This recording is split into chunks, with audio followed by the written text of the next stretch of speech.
Pemirsa, isu terbentuknya poros ketiga di Pilgub Jakarta mulai mencuat. PKS yang bersikeras memasangkan Anies Baswedan dengan Sohibul akan berimbas dengan peta dukungan di Pilgub Jakarta.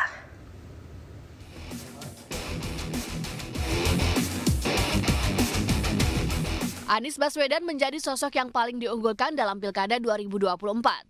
Sejumlah partai pun mulai mengkaji untuk memasangkan kader partainya dengan Anies. Partai Keadilan Sejahtera start lebih awal dengan memasangkan Anies Baswedan dengan salah satu kadernya, Sohibul Iman. Bahkan PKS menyatakan hanya akan mendukung Anies bila Anies maju dengan Sohibul Iman. Meski menyerahkan sepenuhnya kepada Anies, namun PKS percaya diri Anies akan setia dan maju bersama partainya. Ya semua kita serahkan ke Pak Anies. Tentu mudah-mudahan sih Pak Anies juga sangat paham dengan PKS, menghargai PKS, dan insya Allah akan kita husnuzon Pak Anies akan tetap bersama dengan PKS. Sikap PKS yang telah mengunci pasangan aman atau Anies Muhaimin membuat isu poros ketiga mencuat. PDI Perjuangan bersama PKB diprediksi akan mengusung calon mereka sendiri. Kalau memang deadlock terjadi di kubu non-Kim, terutama soal siapa yang menjadi pendamping Anies Baswedan, misalnya PKS itu harga mati Sohibul Iman jadi pendamping Anies, bukan tidak mungkin PKB dan PDIP akan menjadi pelopor poros ketiga. Oleh karena itu ya kita tinggal tunggu bagaimana dinamika politik yang cukup berkembang. Saat ini PDI Perjuangan pun telah mendekati PKB untuk bersama-sama mengajukan calon pilihan mereka. Sejumlah nama dari kader partai masing-masing telah disiapkan.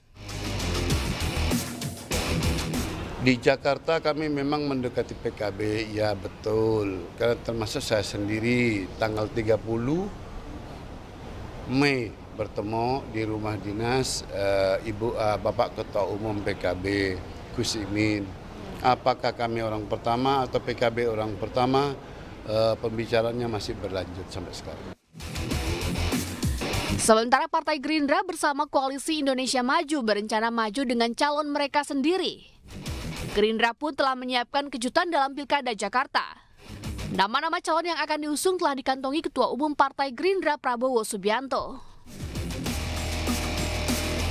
Ya, Jakarta ini ya adalah kota tempat orang menaruh harapan. Banyak calon-calon baru yang calon kejutan akhirnya bisa menang. Kita ingat dulu Pak Jokowi adalah kejutan. Ya, tiba-tiba Gerindra, PDI yang semula mau mencalonkan kembali Pak Fauzi Bowo mencalonkan Pak Jokowi. Begitu juga Pak Anies diputus pada last minute ya. Nah, yang begini-beginian ternyata kansnya besar menang di Jakarta.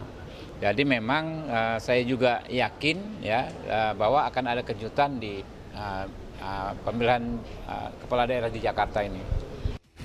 Saat ini PKS sebagai pemilik kursi terbanyak di DPRD 2024-2029 dengan 18 kursi tetap tidak bisa mengusung calonnya sendiri.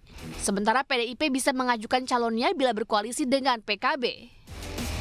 Sebagai informasi, partai politik harus memiliki paling sedikit 22 kursi di DPRD Jakarta sehingga mau tak mau harus berkoalisi. Tim Liputan, iNews melaporkan.